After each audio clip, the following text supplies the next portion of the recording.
Hello and welcome to Indus News live from Islamabad. I am Muneeb Hamid with the news of this hour. Let's begin with the top stories first.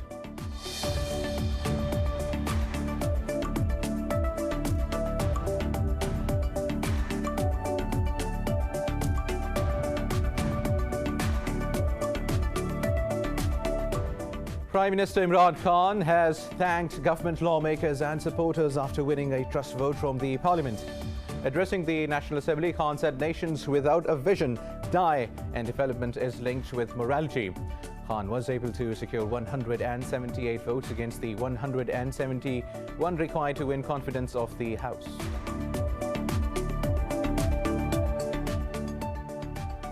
In Myanmar, security forces have used tear gas and stun grenades to break up a protest in Yangon. It comes hours after a UN Special Envoy called on Security Council to take action against the military for the killings of the protesters. The UN says more than 50 people have been killed in nationwide demonstrations since the 1st February coup.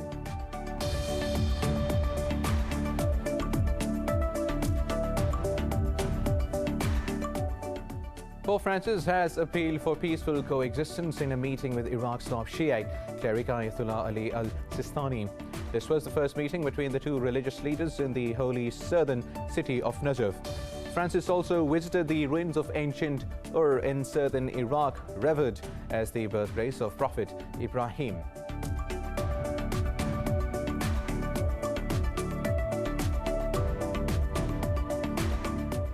Brazil has recorded 1,800 more coronavirus-related deaths in the last 24 hours. The country's death toll has crossed 262,000 with more than 10.8 million infections. Here in Pakistan, the virus claimed 38 more lives and infected over 1,700 people overnight.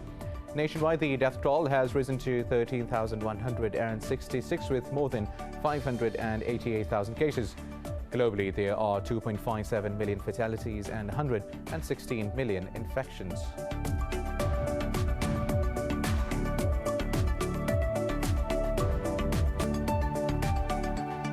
Now, these were the top stories. News in detail after a short break. Stay with us.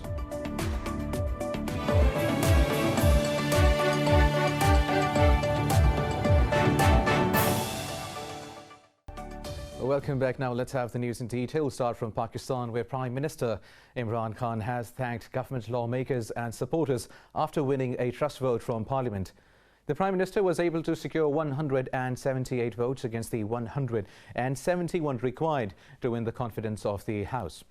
Addressing the National Assembly, Khan said nations without a vision die and development is linked with morality. He said Pakistan is on the way to progress and that the current account has remained in surplus for the last 5 months. The Prime Minister added the value of national currency is increasing. He asked the nation to support him in future endeavours and said Pakistan will overcome hardships with courage. Now, in Myanmar, security forces have used tear gas and stun grenades to break up a protest in Yangon city. It comes just hours after a UN envoy called on Security Council to take action against the military for the killings of protesters. Pro-democracy activists staged a protest in Myanmar's southern town of Dai Wei, chanting, "The revolution must prevail."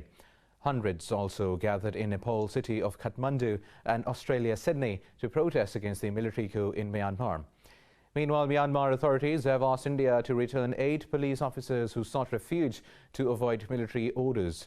The UN says more than 50 people have been killed in nationwide demonstrations since the 1st of February coup. Now, Pope Francis has appealed for peaceful coexistence in a meeting with Iraq's top Shiite cleric Ayatollah Ali al-Sistani. The meeting held in the holy city of Najaf is the first between the two leaders. Later, Francis headed to the ruins of ancient Ur in southern Iraq, revered as the birthplace of Prophet Ibrahim, peace be upon him. This is his riskiest foreign trip amid the tightest security ever seen for a papal visit in Iraq. The U.S. has extended the state of emergency for Iraq beyond 15th of March 2021 for 1 year. In a statement, President Joe Biden said Iran's policies pose an extraordinary threat to Washington's security and economic interest. Biden also accused Tehran of proliferation of missiles and supporting terrorist groups. He said Iran continues to malign activities of the Revolutionary Guards Corps and its campaign of regional aggression. Former President Bill Clinton had declared national emergency state with respect to Iran in March 1995. It prohibits certain transactions related to Iranian petroleum resources. Now, Iran has warned Israel against consequences as a result of any possible miscalculation. In a letter to the UN Secretary General, Iran's envoy Majid Takht Ravanchi rejected allegations of attacking Israeli ship in the Sea of Oman. Ravanchi said the incident is a false flag operation to pursue malign policies and advance illegitimate goals. This comes after the Israeli defense minister threatened to strike Iranian targets. Benny Gantz also showed a map of Iranian installations in Lebanon that he said Israel could target. The development coincides with the hopes of informal nuclear talks between the United States and Iran. Moving on now, the coalition in Yemen says it has intercepted and destroyed 2 more drones launched by Houthis towards Saudi Arabia. This has raised the number of such strikes to 8 in the last 24 hours. Saudi Civil Defense said the debris from the drones injured a 10-year-old child and another civilian.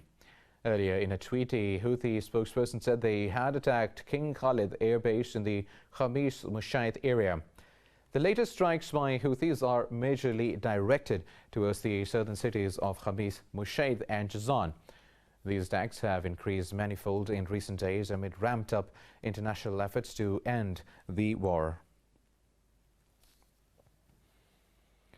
Now, Brazil has recorded 1,800 more coronavirus-related deaths in the last 24 hours. The country's death toll has crossed 262,000 with more than 10.8 million infections. Globally, there are 2.57 million fatalities and 116 million infections. More on coronavirus in this report. The global fight against coronavirus seems like a roller coaster ride as achievements are hitting snags. Canada has approved Johnson & Johnson's vaccine, making it the 4th shot to be approved in the country. However, frustration grows over the slow start of inoculation drive. The U.S. is extending exclusions on tariffs for face masks, cleaning supplies and other personal protective equipment from China for 6 months. Meanwhile, Senate Democrats have resolved differences over unemployment aid in President Joe Biden's $1.9 trillion COVID-19 aid bill. The deal will enable the Senate to move forward with a sweeping package after hours of delay. And the World Health Organization has warned that countries could lurch into 3rd and 4th surges if curbs are hastily eased. I really am very concerned that all of us, governments and individuals alike, think in some ways psychologically, and I understand what's driving that. We think we're through this. We're not. And countries are going to lurch back into 3rd and 4th surges if we're not careful. The WHO also announced that the global COVAX program has delivered 20 million vaccine doses to 20 countries in the first week of distribution. Over in Europe, Czech Republic has asked Germany, Switzerland and Poland to take in its COVID-19 patients as hospitals overflow. Meanwhile, English authorities have tracked down a previously unidentified person who tested positive for the Brazil-linked variant. We've now successfully identified the 6th case of the variant of concern first identified in Manaus in Brazil. Using the latest technology and with the dogged determination of our testing and tracing scheme, we've successfully identified the person in question. Poland's cases of the British coronavirus variant are rising, with the B117 mutation now accounting for 15% of infections. And in Africa, Kenya has started vaccinations to help revive the battered tourism-dependent economy. Meanwhile, in Pakistan, which has reported 38 COVID-19 deaths overnight, with the toll rising to 13,166. In the past 24 hours, the Health Ministry recorded a further 1,714 infections. The ministry said the total number of infections has surpassed 588,000. It confirmed more than 558,000 people have recovered from the virus so far. Meanwhile, the number of active cases remains over 17,000. Pakistan's Army Chief General Qamar Javed Bajwa has visited a field training area in the Cholistan Desert in Bahawalpur. The military's media wing, the ISPR, says the Army Chief was briefed on the ongoing ZARB-E-HADEED military drills. General Bajwa lauded the highest levels of professionalism and combat readiness of the participating troops. He also visited the logistics installation of the Bahawalpur Corps. ISPR said the exercise is aimed at enhancing operational preparedness among forces. Earlier, the Army Chief was received by Corps Commander Lieutenant General Khalid Zia on his arrival. Now moving to India, where the protesting farmers have blocked a 6-lane expressway outside the capital, New Delhi. They are observing Black Day to mark the 100th day of their protest against 3 laws. A large number of women are also participating in the protest today. Meanwhile, India is reportedly threatening to jail WhatsApp, Facebook and Twitter employees in the country. According to the Wall Street Journal, the tech companies were reluctant to give Delhi data on the protest. Earlier, Congress leader Rahul Gandhi denounced the centre's handling of the protest. Taking to Twitter, Gandhi urged the growers to torture the government and demand their right. Over 200 protesters have died since November 26 during protests at the capital's borders. Now, the UN Security Council has failed to issue a statement calling for an end to violence in Ethiopia's Tigray region. Diplomats say Ireland drafted the statement but decided not to push further after objections from 3 countries. Fierce fighting reportedly continues between government and rebel forces, threatening the fate of Tigray's 6 million people. The draft statement said millions of these people require urgent humanitarian assistance. It called for full implementation of Addis Ababa statements and unfettered access of aid workers to the region.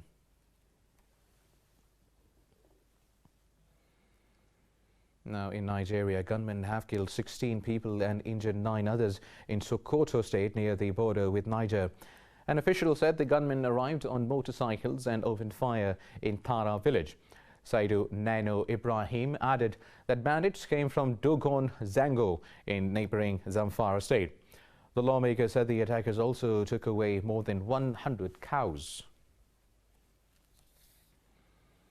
Now moving to Somalia, where at least 20 people have been killed and 30 others wounded in a suicide car bomb blast in the capital, Mogadishu.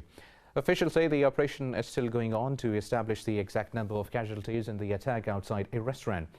Meanwhile, local media said the blast was so strong that it caused massive material destruction and at least 1 building collapsed.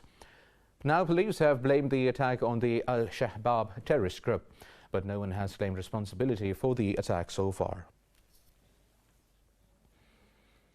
More news coming up in this news bulletin after a short break. Stay tuned.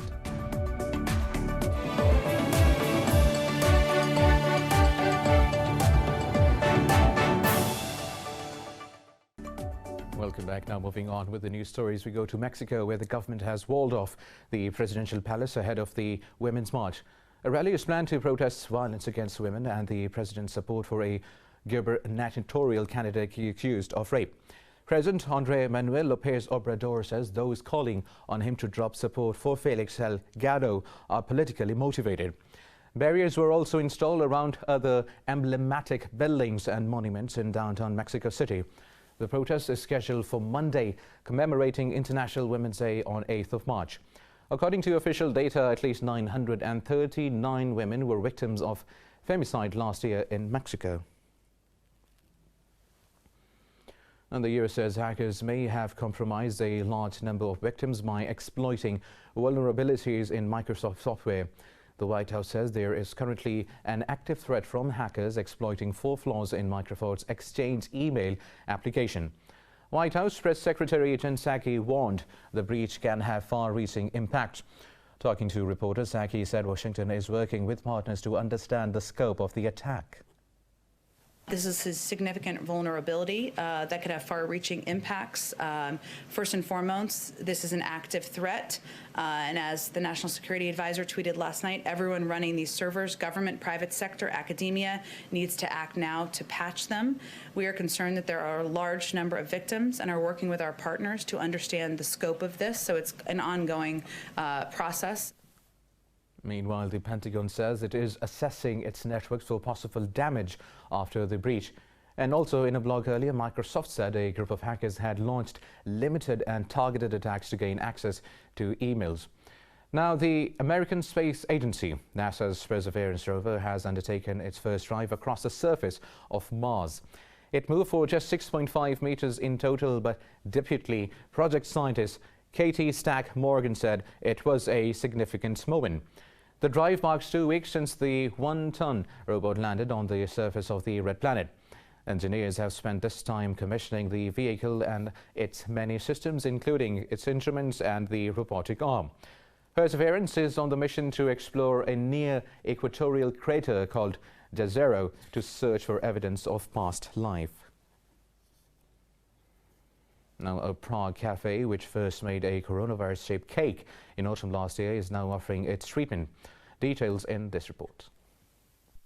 The Black Madonna Cafe in Prague's historic center is now offering vaccines. But this is not the Pfizer, Oxford or Moderna jab, but a strawberry banana-flavored dessert in the shape of a vaccine vial. Customers were charmed last year when the cafe began selling their virus cakes. And now patrons can follow up with treatment. I bought both virus and vaccine. I've tasted the virus already and I liked it a lot. I also want to try the vaccine. I'm looking forward to it. Good news for customers, this vaccine has no side effects, except maybe a satisfied tummy. Now, the Berlin Film Festival has wrapped up its annual award ceremony. The winners were unveiled following a virtual industry event of 5 days. Let's find out more in this report. Filmmakers and artists were awarded for their creative storylines, film production skills, and acting performances. As the Berlin Film Festival revealed its 2021 awards in a virtual presentation. Among the prize winners was the Romanian director Radu Jude, who scooped the top Golden Bear Award for a dark comedy depicting the everyday aggression experienced by a teacher in Bucharest. Bavarian director and screenwriter Maria Spat's touching documentary, Mr. Bachman and His Class, was crowned with the Silver Bear Jury Prize. The film shows how far you can go simply with true respect, sincere communication, and with that magic all great teachers possess, sparkling the fire of passion in their students by activating their fantasy. The Silver Bear Jury Prize goes to Maria Spät for Herr Bachmann und seine Klasse. German actress Maren Eggert won the Best Leading Performance honor for her role in I Am Your Man, while Hungary's debut filmmaker Dean Nagy took the Silver Bear for Best Director for the war movie Natural Light. A narration that transcends its historical context, a portrait of war in which the observant gaze of the director reminds us again of the need to choose between passivity and taking individual responsibility. The Silver Bear for Best Director goes to Denis Nagy for Natural Light. Festival organizers hope to show this year's films in cinemas at a live follow-up event in June, after the potential reopening of movie theaters. Now in Mexico, the capital city has inaugurated its first cable car line to ease traffic woes. Officials say the cable bus will improve mobility in one of the world's biggest cities. This report has details. For years, the city of 9 million people has been plagued by traffic jams. But thanks to cable bus, the metropolis will finally enjoy smoother travel and commute. Mexico City Mayor Claudia Sheinbaum was full of praise after she inaugurated the first 2 stations. This is a system, as you can see, which operates via cable. and it is for the areas with the greatest needs in this city. It's a world-class system for important people in Mexico City. It's a public transportation system which not only reduces transportation times, it is also a sustainable system which has low environmental impact. In addition, it is also a transportation system that has very high social content. The cable bus system will have a length of 9.2 kilometers and 5 stations. Each air cabin has 10 seats and large windows for ventilation due to the coronavirus pandemic. At the moment, only 6 passengers who must all wear face masks will be allowed to board. Very good and very comfortable. It will be useful for a lot of people who live here. For example, in my case, my son goes to school in this area, and earlier it was very hard for me to get back from the middle of the town. The system was developed by the Austrian company Doppelmayr, which has built cable cars in 80 different countries. Locals are understandably excited for access to a smoother, faster, and cleaner mode of traveling.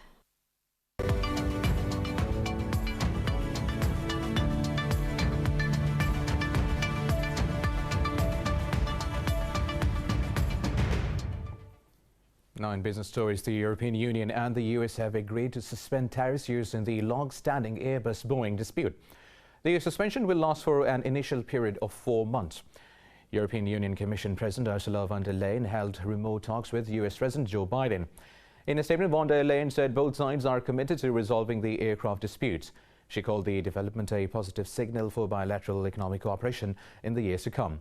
The White House said Biden underscored his support for Brussels and his commitment to revitalize the US-EU partnership. In a statement, it said the two leaders agreed to work towards resolving these disputes at the WTO.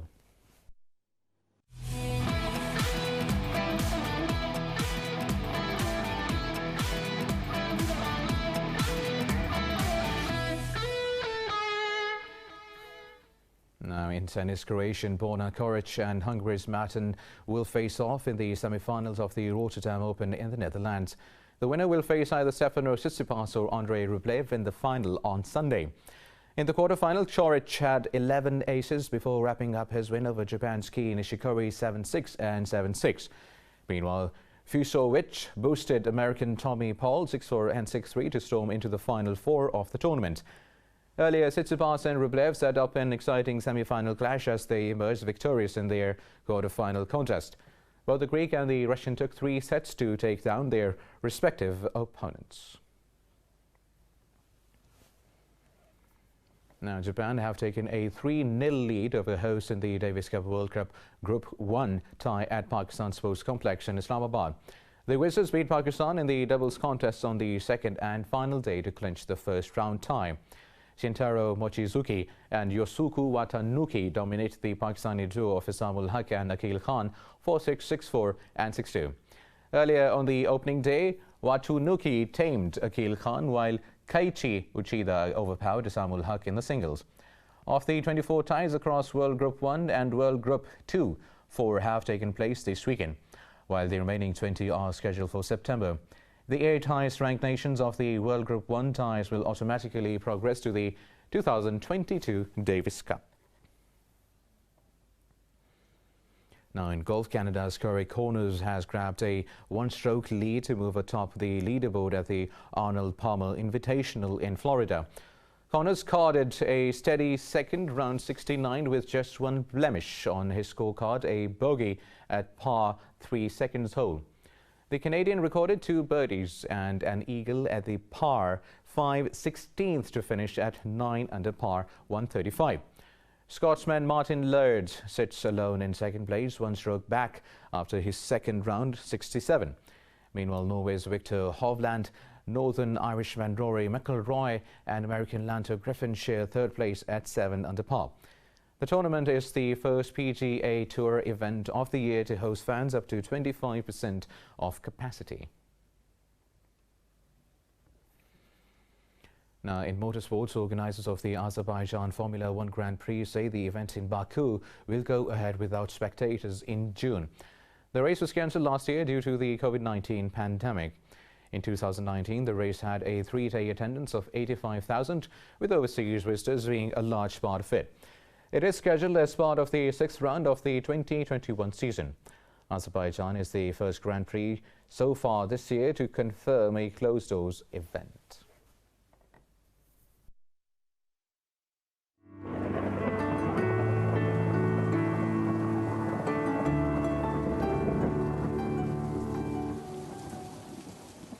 And now let's have a look how the weather is doing around the globe.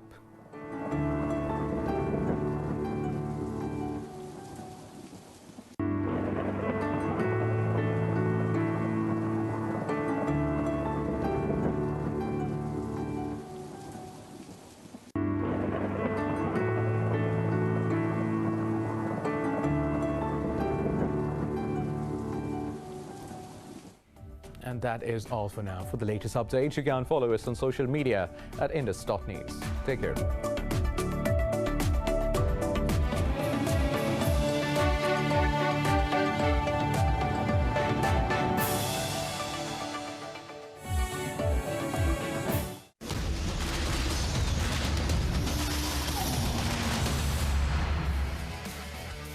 Hello everyone, welcome to a brand new episode of the Sports Insight with your host Alamdar Khan. And yes, as you all know, we always give you information about sports from all across the globe. What you can do is you can surely reach out to us on our social media handle, which is @Indus News Sports. That basically works for the Twitter and Instagram. But anyways, we'll go to the headlines first. Yes, from the world of PSL, yes, the Season 6 is postponed after 7 COVID cases reported in the competition.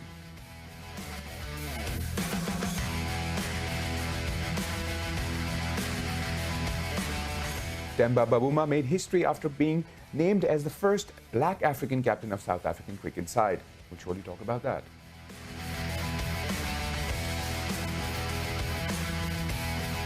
Yes, from the world of squash, the PSA Tour will return this month when the best male and female squash player will be lining up for Blackball Sporting Club in Cairo.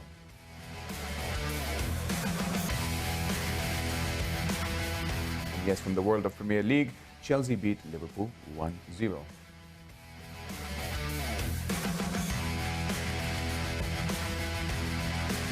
And yes, from the world of NBA, Portland Trail Blazers actually scores 123-119 victory over the visiting Sacramento Kings. And yes, those were the headlines, and surely we're talking about the irony of the situation for now, because PSL Season 6 has also come to a halt, and there are over 7 players, not only the players, a few staff members. Up till now, that's what we've heard from PCB, and PCB is obviously looking into the loophole, what exactly went wrong, where exactly the situation kind of came up to this point. You know, it kind of got more complicated when Karachi Kings Australian all-rounder Daniel Christian pulled out of the event. But not to forget, David Miller actually flew into Pakistan on the 2nd of March. But unfortunately, by 4th, things kind of got out of hands.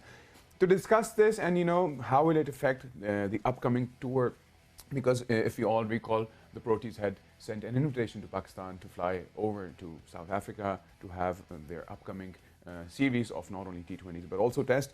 But unfortunately, because of this situation, there will be a lot of fingers being pinpointed to each other. So will Pakistan be taking that journey towards South Africa? But you know, to discuss all of this, we have Adrian Ephraim all the way from Cape Town, South Africa, joining us. Adrian, thank you for being with us. Thank you for having me. Pleasure. So Adrian, as you've noticed and seen the news that have recently developed with regards to PSL coming to a halt, so our cricket board is surely under a lot of pressure, because it's not only having us or our team members or Pakistani cricketers who actually are going through this, but you know, having foreign players in the country, but then coming to this situation obviously creates a lot of havoc, and you know, a situation in which everybody's going to pinpoint fingers. Where did PCB or you know, the management or the government? So you know, we have a lot of pressure right now, and they're surely trying. They're saying that you know, they'll put in their best to give us that option of you know, keeping things intact, and you know, ensuring that you know, all the players get vaccinated, sending them back to the country. So how do you see this?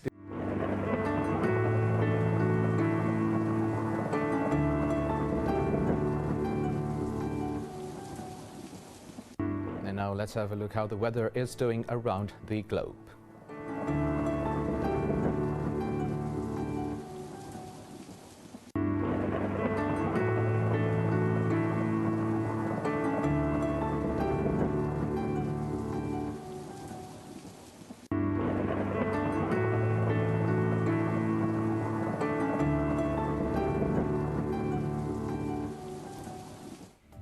And that is all for now. For the latest updates, you can follow us on social media at indus.news. Take care.